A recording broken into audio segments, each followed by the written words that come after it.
Salut à tous, bienvenue donc dans ce supplément du DVD, donc un petit bonus pour remercier en fin de compte les 20 personnes qui ont précommandé mon nouvel album The Land of Chaos et donc qui ont permis donc de financer donc le pressage. Donc dans ce supplément en fait je vais vous décortiquer un morceau du début à la fin en vous expliquant donc ce que je fais dedans et donc le morceau qui a été choisi donc s'appelle Exchange. Donc je vais vous jouer le début et puis je vais vous expliquer ensuite.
Voilà, en fait, donc ce riff est très simple, il se décompose en deux parties.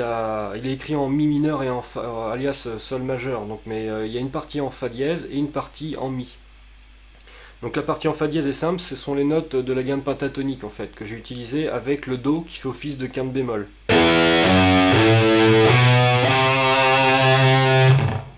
Et j'ai rajouté aussi donc le sol.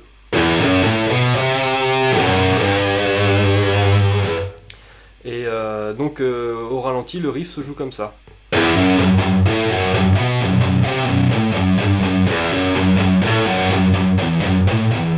Voilà, c'est pas plus compliqué. Ensuite, je finis par une petite accélération en trilet de double croche, avec donc le sol, la, si, fa dièse.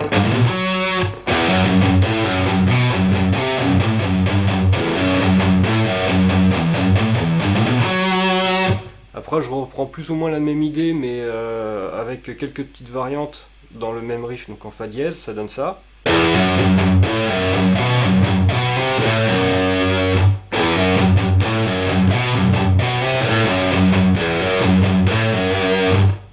Voilà, et ensuite une petite descente donc sur la gamme de sol, qui d'ailleurs, j'avais jamais remarqué, en fin de compte, n'est plus du tout sol à cet endroit-là. Il y a un dièse en plus, on est en ré majeur. Voilà, si je viens de m'en rendre compte en fait. Ensuite on arrive sur la partie en mi, et donc là en fin de compte on va avoir une sorte de riff chromatique, avec des notes qui vont suivre de demi-ton en demi-ton.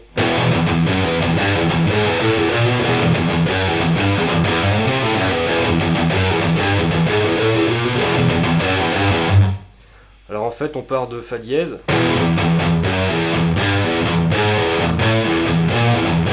et on monte jusque vers le si.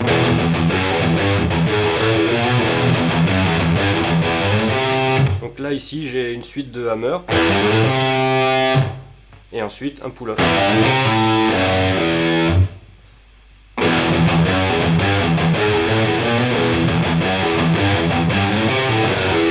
Après ça recommence. Et à partir de là, j'ai une descente en sextolé sur la gamme, qui n'est plus du tout la gamme de sol, mais la gamme de ré majeur en fait.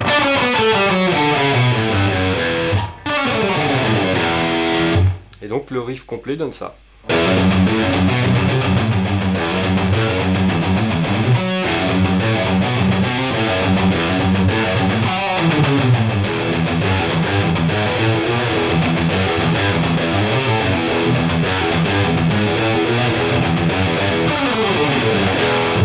Et ça reprend une deuxième fois la même chose. Donc au bout de la troisième fois, donc, au lieu de refaire la descente en sextolé et puis de recommencer, je finis donc le riff sur un rythme en sextolé en fait.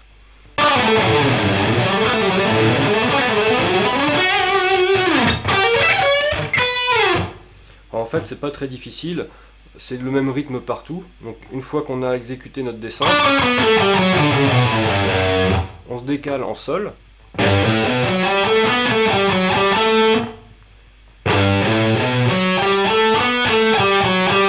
Et on exécute la même chose mais 2 cases plus loin en fait. Et ensuite... Alors c'est tout bête, on part de la case 8, donc en Fa.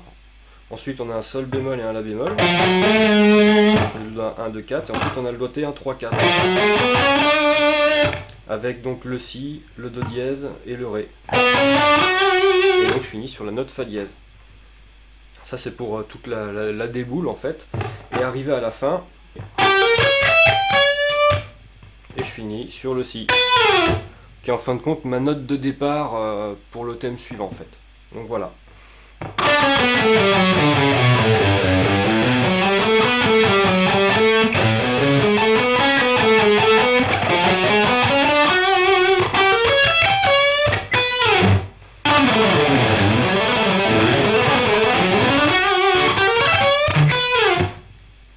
Voilà. Donc la suite du morceau, on aborde donc le premier thème. Alors c'est parti.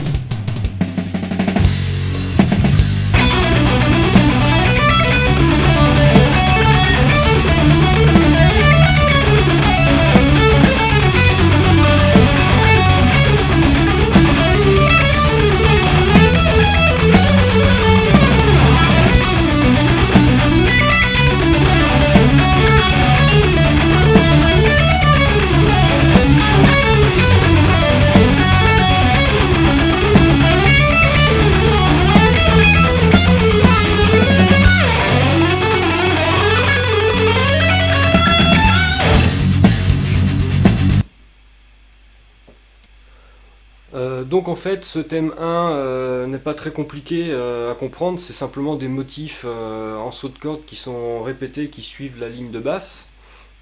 Donc je vais vous les jouer un à un, donc voici le premier.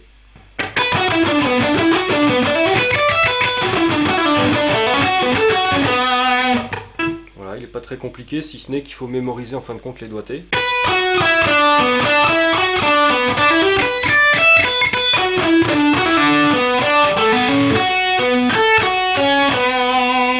Le deuxième démarre en case 10 et échoue en case 9.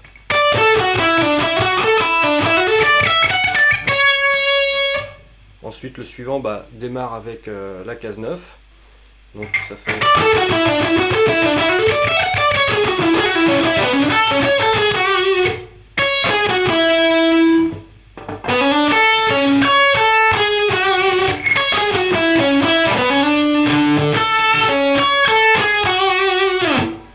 Après, on retourne en case 7. Donc je rejoue tous les motifs à la suite.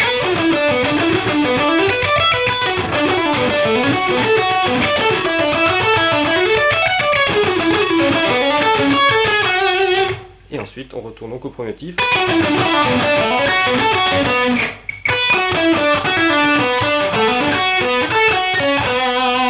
Ensuite, on arrive en case 9.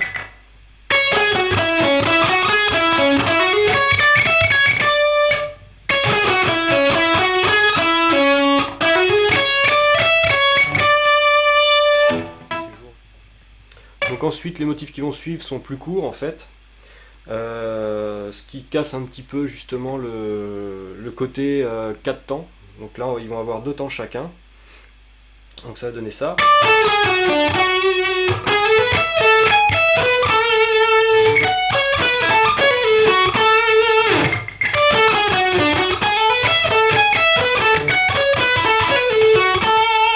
Et ensuite on finit par un sextolé en démanché,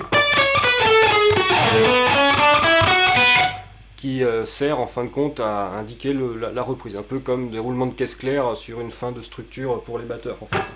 Donc la batterie suit en fait la même chose. Donc je vous refais donc cette deuxième partie à partir donc de la case 7.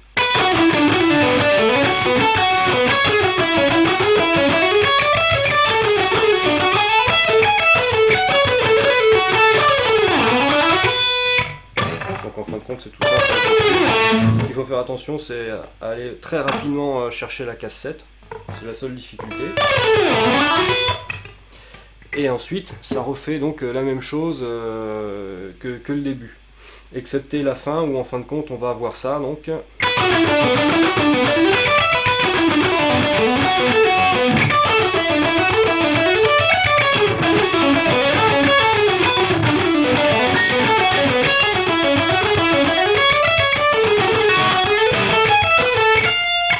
Un changement d'accord.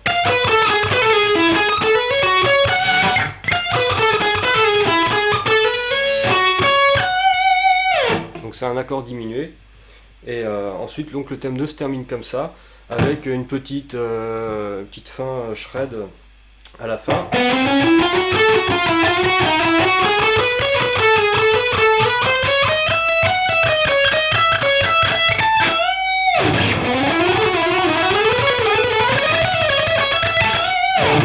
Voilà.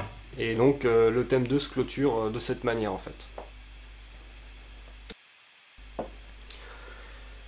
Donc ensuite on arrive à la partie solo. Alors les solos je les compose jamais, en fin de compte on a l'impression que c'est composé au final parce que c'est parti d'une improvisation et il me faut à peu près 50 à 70 prises pour arriver à construire un solo et le laisser en fin de compte tel quel. Au final on a l'impression qu'en fin de compte le solo a été écrit parce qu'il y a des mélodies, il y a tout un tas de choses, mais je fais jamais la même chose. En fait je repère les positions sur le manche de la guitare qui me conviennent au moment de certains passages des accords du morceau. Et donc je vais vous en faire une autre variation. Donc ça va pas être exactement le même solo que sur le disque. J'ai encore quelques souvenirs mélodiques de ma version enregistrée et des positions utilisées, mais ça risque de varier un petit peu.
Donc voilà pour ce solo. Alors en fait j'utilise toujours les mêmes ingrédients mais jamais de la même manière.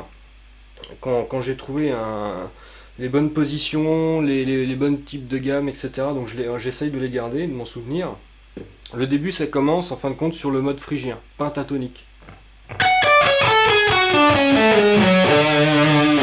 Et donc plus précisément en ré phrygien.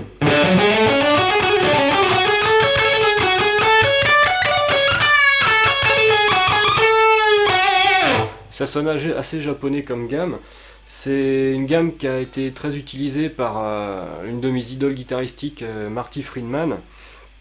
Et donc il exotise pas mal les solos avec ce type de gamme. Donc c'est une gamme qui est très utile, qui a une très forte personnalité en fait.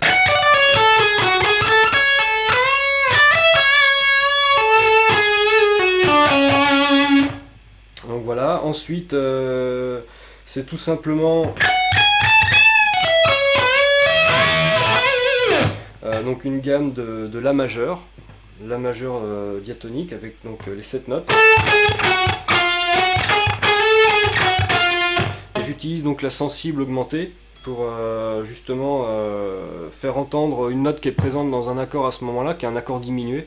C'est donc en fin de compte la gamme de Fa dièse mineur harmonique que j'utilise, et bon, avec un jeu en octave.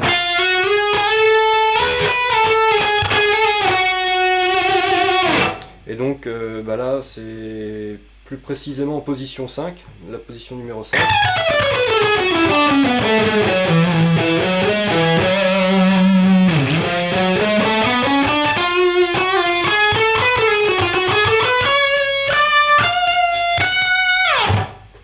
Donc voilà, avec des passages assez lyriques.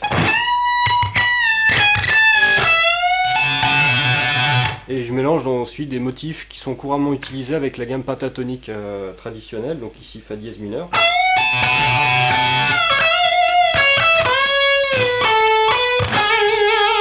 Ensuite je reviens souvent donc à la gamme diatonique.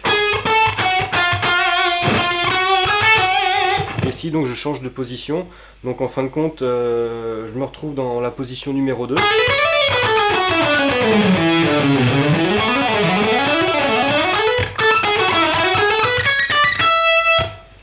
Et j'utilise dans cette position numéro 2 évidemment aussi la note qui a fait que on est en mineur harmonique.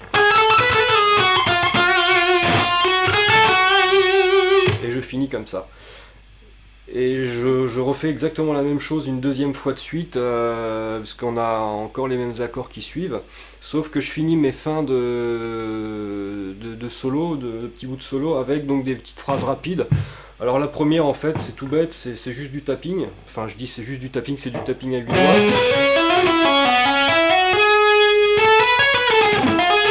Donc en fait c'est tout simplement pour avoir un jeu legato à 100% en fait, sans aucune attaque du médiator.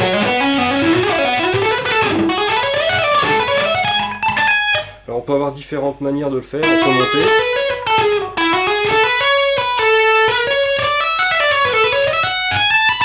Et descendre. Des fois aussi sur les fins de cordes comme ça, je rallonge un petit peu. Je rallonge un petit peu en utilisant une petite extension. Donc pourquoi pas ça par exemple.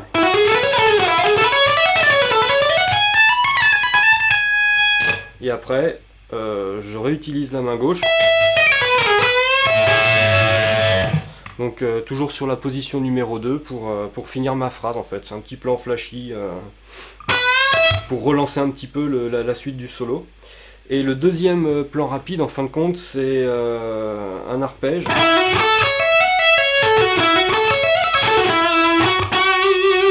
Donc ici, en fin de compte, j'ai un arpège de Fa dièse mineur, avec une 7e mineure. Ensuite, j'enchaîne sur un accord, enfin pas un accord, mais un arpège de Ré 7e majeur. Jusqu'au bout. Et j'enchaîne sur la seconde partie du solo, en terminant avec donc un Si mineur 7. Parce que je sais que je vais renchaîner sur la gamme pentatonique de Si mineur. Donc du coup, j'anticipe un petit peu. Et donc je finis sur la tonique de la pentatonique. Après c'est juste des plans bluesy avec les blue notes. Avec des fois une tierce majeure dans la pentatonique, ce qui fait donc c'est le mode mixolydien. Là aussi c'est encore quelques traces de mon guitariste préféré Marty Friedman.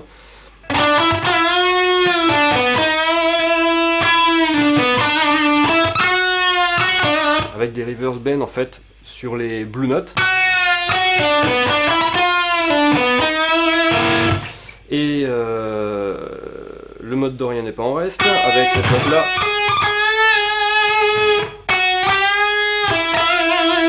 Donc quand je suis en mode dorien, en fin de compte, j'utilise une fausse note en fait, une note qui est à l'intérieur de la gamme. Alors en fait le mode dorien en pentatonique c'est ça.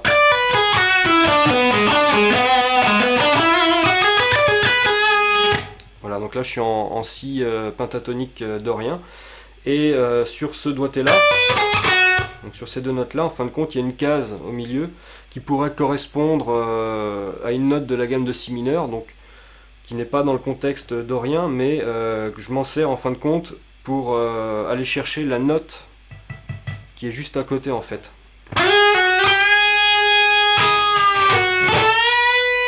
Voilà, en fin de compte, on part d'une fausse note pour arriver à une note qui est voulue en fait. Et je crois que c'est tout. Donc après, si je me souviens bien, oui aussi, j'utilise aussi la 9e de si, qui est également une note de la gamme diatonique. Donc voilà, puis je finis le solo donc sur toutes ces positions là, et à la fin, oui, j'ai un petit plan en sixte à la fin, qui est d'ailleurs présent sur le CD aussi. C'est tout simplement le mode dorien ici qui est mis en évidence. Et ensuite, il y a une transposition de l'accord un ton plus haut, donc je transpose également un ton plus haut dans le solo. Donc voilà, hormis ça, donc il n'y a rien d'autre dans le solo.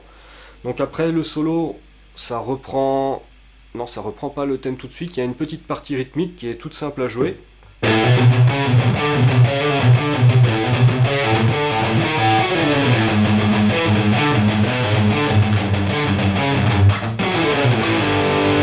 Et ensuite, ça reprend donc le thème numéro 1 en fait.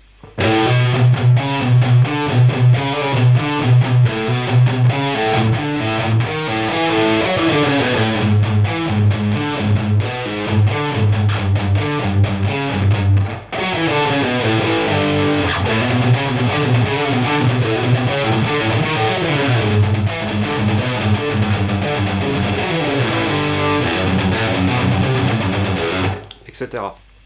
Ça reprend ensuite la même trame harmonique que le thème 2, sauf que le motif en saut de corde n'est pas le même. On est passé de double croche en sextolé avec des plans différents. Donc je vais vous jouer.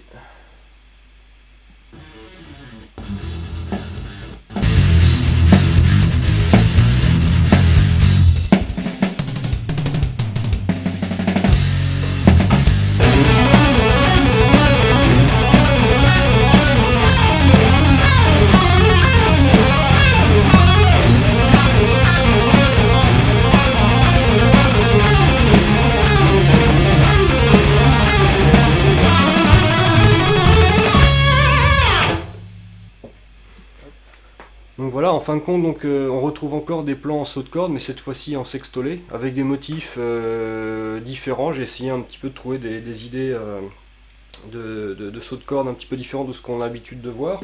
Donc le premier, il démarre en cassette.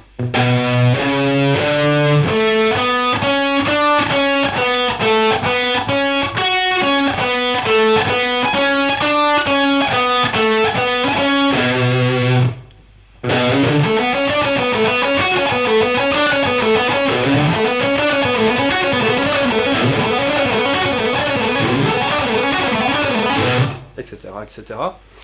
2 mesures plus loin, on va retrouver aussi le même plan mais décalé d'une case en fait. Etc. Donc là il s'agit de faire exactement la même chose, mais une case plus haut. Entre les deux plans que je viens de vous montrer, il y en a un qui est basé sur la gamme diminuée, donc pas l'arpège diminué mais bien la gamme diminuée, avec donc ces motifs là.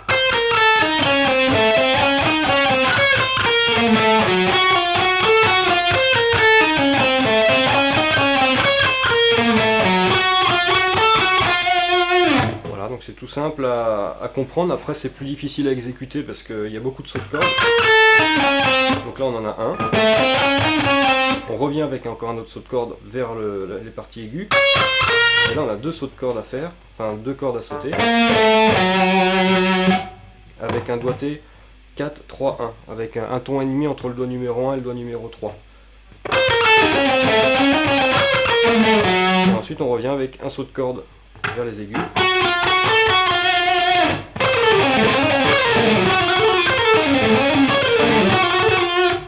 Et donc c'est juste à partir de ce plan-là qu'on reprend donc le même motif que le plan que je vous ai montré tout à l'heure en case 6. Et le dernier plan en saut de corde, donc c'est celui-là.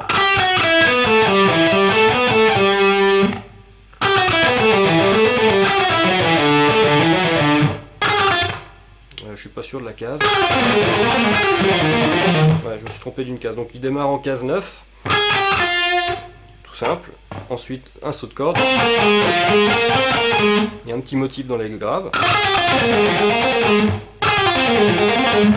Et ensuite, même motif dans les aigus. Sauf que là, on va inverser le motif dans les graves. Voilà, une petite variation pour pas que ça fasse trop pareil. Voilà.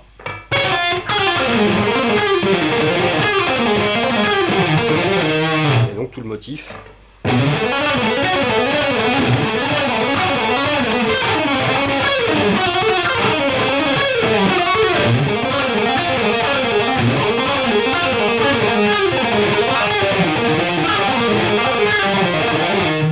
Et donc le dernier plan, c'est un plan à la Zigouigou Malmsteen.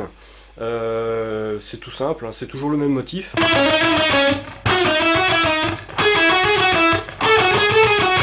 Voilà, c'est pas compliqué.